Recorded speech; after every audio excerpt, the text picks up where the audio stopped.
Assalamualaikum warahmatullahi wabarakatuh. Baik lagi di channel Akbar JK. Kali ini kita akan mendengarkan penjelasan dari Mr. Q dan Bang Zulfan Lindan ya, terkait kaum munafikun yang bilang apa-apa salah Jokowi. Langsung aja kita saksikan videonya. Berbicara dengan teman-teman yang memang sudah punya pandangan yang berbeda. Saya kemarin waktu lagi di Penang, itu ada teman lama ya, mantan jurnalis yang tiba-tiba WA saya, dia kirim video saya di salah satu talk show yang judulnya itu kira-kira ya saya diserang lah ketika seorang penjilat masih membangun narasi seakan masih banyak pembela Jokowi. itu nyerang saya. Seakan masih banyak pembela Jokowi. Seakan masih banyak pembela Jokowi. Ya kan jawaban saya kan gampang aja. Coba lihat survei. Yang puas dengan Pak Jokowi, yang mendukung Pak Jokowi kan memang 75%. Tapi kan dikonstruksi bahwa saya ini masih membangun narasi seakan-akan masih banyak yang membela Jokowi. Faktanya kan yang membela Jokowi banyak. Ini saya bacain aja nih. Saya nggak usah sebut namanya ya. Rakyat banyak menderita. Yang bunuh diri saja tahun ini hampir 900 orang. Ini paling banyak dalam sejarah. Silakan Google. Saya wartawan hukum kriminal. Sadar banget ini akibat ekonomi yang sangat buruk. Abang pernah nggak omong dengan para supir ojol, supir angkot, gimana kondisi sekarang? Datangi petani dan lain-lain. Please deh, jangan terus menjilat Jokowi. Jadi dia marah atau menyebut saya penjilat kepada Jokowi. Iya. Ya. Please, pakai hatilah. Nah, saya jawab, titik-titik yang baik, kan gitu kan. Kita kan boleh beda pikiran kan, tapi secara pribadi kan tetap harus santun. Kawanku yang baik. Di sini saya sebut namanya, tapi kan saya udah janji nggak nyebut namanya kan. Sebut aja nanti kita bip. Nggak usah, jangan. Jadi ini kita mau baca inilah pola komunikasi yang terjadi pada level publik dan level personal. Ini ada paralelnya nih. Kenapa saya bacakan? Ini konteksnya itu ya. Bukan mau buka-bukaan soal teman ya, tapi ini contoh bagaimana cara berpikir itu kemudian memang posisi politik itu memang berpengaruh terhadap argumentasi yang dibangun. Saya jawab begini, titik-titik yang baik. Faktor penyebab bunuh diri itu kompleks. Mulai dari variabel internal seperti putus cinta, tipe kepribadian, kondisi keluarga sampai variabel eksternal. Seperti kondisi ekonomi, keluarga, negara, dan lain-lain. Gitu. Kalau soal ekonomi, ini data-data di masa Presiden Jokowi. Pertumbuhan ekonomi rata-rata 5%, salah satu tertinggi di dunia, banyak negara lain di bawah itu. Menko Airlangga Hartarto, wawancara di Kompas mengatakan rata-rata dunia ya 2-3%, berarti kita 2 kali lipat rata-rata dunia. Tingkat kemiskinan nasional turun dari 11 ke 9%, tingkat kemiskinan ekstrim turun dari 6% ke 0,8%, itu pun dengan adanya pandemi COVID-19. Periode 2020-2022 yang mendisrupsi aktivitas kehidupan dan ekonomi. Anyway, terima kasih untuk masukan dan sarannya. Jika tidak setuju dengan pendapat saya, monggo diabaikan. Terus terang selama ini saya nggak selalu menjawab ya, tapi kali ini saya jawab lah. Wajar jika pendapat dan pemikiran berbeda tanpa harus menyebut orang lain penjilat, dan pendapat sebaliknya adalah mutlak kebenaran. Pak Jokowi. Vilayat ifaki tadi itu. Nah, dijawab lagi oleh beliau itu, aduh abangku, masa masih membela sih banyak data dari rezim ini dimanipulasi loh. Please deh. Gitu. Saya hanya prihatin banyak saudara-saudara tambah miskin dan menderita. Kalau yang bunuh diri sebanyak itu artinya ada ribuan lagi yang mungkin saja melakukan hal yang sama. Ini saya nggak bantah lah. Data bunuh diri itu kan sesuatu yang nggak selalu terdata kan.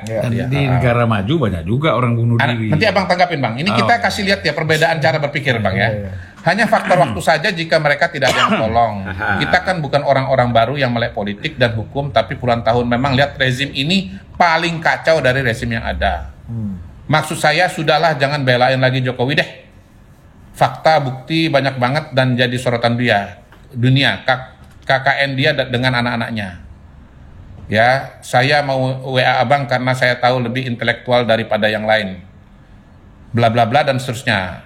Hidup ini ada pertanggungjawaban loh, jangan hanya mikir dunia. Karena ada kehidupan kelak. apapun dimintain tanggung jawab. Jawaban saya ya, pendek aja. Kalau nggak percaya data ya sudah, berhenti kita diskusi. Titik-titikku yang hebat. Kalau soal akhirat, pastilah kita memikul beban yang lain. Masih ada lagi, saya nggak lanjutin terlalu panjang.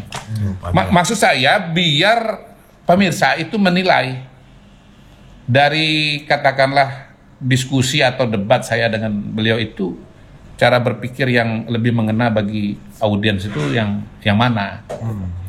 Tapi ya sebetulnya kan ini fenomena yang terjadi. Semua masalah Jokowi yang bertanggung jawab. Bayangkan bahwa angka bunuh diri yang beliau kutip tadi itu, ini gara-gara Jokowi nih. Gitu. Sementara saya kan berusaha menjelaskan bahwa persoalan bunuh diri itu variabelnya sangat kompleks, sangat beragam, bermacam-macam gitu. Nah, saya kira ini menggambarkan banyak persoalan lain ya, di mana semuanya disederhanakan menjadi salahnya Pak Jokowi. Sehingga Jokowi selama 10 tahun nggak punya warisan apa-apa. Ya. Tadi Mr. Q ya, betul. Apa namanya belejeti tadi itu kan data-data betul. kuantitatif itu kan. Ya, kita kalau bicara warisan Pak Jokowi kan sangat banyak ya.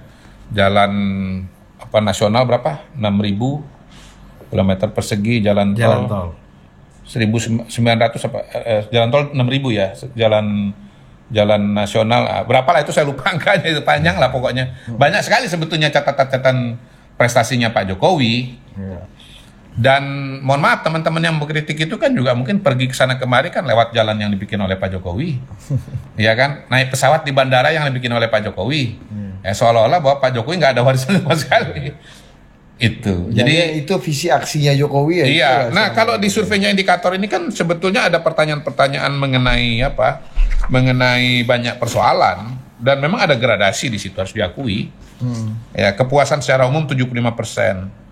Yang paling tinggi itu menjaga toleransi keberagamaan 86%. Menyediakan pelayanan kesehatan yang terjangkau 85%. Membangun sarana transportasi umum 84%. Menyediakan pendidikan yang terjangkau 82%. Ya memang masih ada sih soal yang tidak puas ya, soal pendidikan terjangkau ini ada berapa? 16% yang nggak puas. Ada, bukan nggak ada sama sekali. Tapi kan mayoritas 82% puas.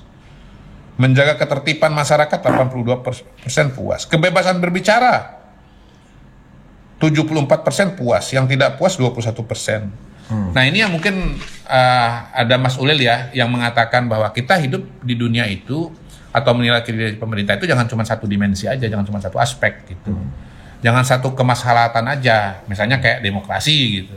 Tapi ada kemaslahatan yang lain yang disebut sebagai multiple maslahat itu gitu loh. Jadi ya memang teman-teman yang kontra ini kan punya pola untuk menyederhanakan persoalan itu kepada satu dimensi, misalnya soal demokrasi misalnya. Yang kedua, semuanya ditarik dan disalahkan kepada Pak Jokowi. Ya soal demokrasi, kebebasan berbicara kalau menurut masyarakat kita kan masih 74% kepuasannya. Misalnya indeks demokrasi dibilang turun, saya pernah bilang ya nggak apa-apa turun, nanti naik lagi gitu. Sengaja saya nggak lanjutin omongan saya pada waktu itu, biar rame lah. Ya sebetulnya kalau kita bicara indeks demokrasi Indonesia yang dibuat BPS turun 80 ke 79. Bukan turun ke 39 atau ke 29 ya. Dari 80 ke 79 ya, turun dikit lah. Gitu. Jangan-jangan masih, kalau ini penelitian statistik masih dalam margin of error nih, jangan-jangan. Yang kedua yang dari majalah Economist. Intelligence Unit itu kan Economic Intelligence turun Unit. 2022 6,7. 2023 6,5, 0,2 kok. Nggak turun jadi angka dari 4 jadi 2 gitu, enggak. Kalau majalah Ekonomis itu kan membagi negara-negara di dunia ini kalau bicara demokrasi itu 4 kelompok. Otoritarian, lalu kemudian hibrid, kemudian flawed demokrasi yang nggak sempurna, baru full demokrasi. Gitu. Nah kita ini masih demokrasi juga, walaupun ada kekurangannya lah. Flawed demokrasi kan demokrasi yang belum sempurna kan begitu kan. Tapi kita nggak lari jadi hibrid, apalagi jadi otoritarian. Jadi ketika orang ini turun gitu, Ya turun, tapi kan masih demokrasi gitu loh, nggak berubah jadi otoritarian. Nah, seolah-olah reaksi yang muncul kan bahwa Indonesia ini begitu turun dari indeks demokrasinya turun, itu jadi otoritarian. Nah, ini yang nggak bener, ini yang harus dikasih penjelasan tuh ini. Ya, tapi cuman barangkali memang mereka juga nggak baca juga tuh risetnya tuh yang persisnya kayak gimana. Gitulah dia. Ya, Bang Zulfan. Gimana Bang? Harusnya kan naik. Sebenarnya kalau kita mau nyimpulkan cukup satu kata aja. Nabi Muhammad itu, kok disebut Nabi Muhammad kan Sallallahu Alaihi Wasallam, ya kan? Kita nggak ngerti dua-duanya. Lu kuliah masuk dalam kolam gue ini. Jelasin bang. Kan? Nabi Muhammad itu berpesan kepada menantunya Nabi Muhammad. Siapa? Itu namanya Ali bin Abi Thalib. Kata Nabi Muhammad, ya Ali, tidak akan membencimu orang yang beriman dan tidak akan menyukaimu orang yang munafik. Jadi kalau kita turunkan sekarang, orang yang senang sama Jokowi itu mau diapa-apain pun tetap senang. Ya. Tapi kalau orang yang membenci Jokowi, mau dikasih uang, mau dikasih ini juga nggak bakal senang. Iya. Sampai kata Rasulullah, sampai habis pun uang kamu, mereka tidak beriman dan mereka tidak akan mempercayai kamu. Nah, jadi tipe-tipe orang seperti itu tadi yang dijelaskan oleh Mr. Q kan dengan secara ilmiah kan. Nah, ini kan dalam dalam pandangan agama. Nah, jadi kembali lagi, bantahan-bantahan ini kan tidak logik gitu loh. Bagaimana kita mengatakan banyaknya orang bunuh diri pada masa pemerintahan Jokowi, terus disalahkan kepada Jokowi. Nah, itu dia penjelasan dari Mr. Q dan Bang Zulfan Lindan ya. Untuk pembenci Jokowi, untuk kaum munafik ya, tidak mendukung program Bapak Joko Widodo, menjelek-jelekkan Bapak Joko Widodo, tapi ya menikmati apa yang sudah dibangun oleh Bapak Joko Widodo. Contohnya aja ribuan jalan yang dibangun, pembenci Bapak Jokowi itu melintasi atau melewatinya ya, menggunakan fasilitas itu. Jalan tol, jalan nasional, jalan daerah dan lain sebagainya. Ya, apa-apa salah Jokowi, pusing juga ya. Ya, seperti yang udah disampaikan oleh Bang Zulfan Lindan tadi ya.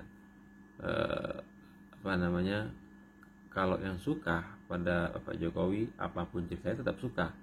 Tapi sebaliknya, kalau memang sudah tidak suka Pak Jokowi, sebaik apapun Pak Jokowi segala macam, ya tetap tidak suka terhadap Pak Joko Widodo.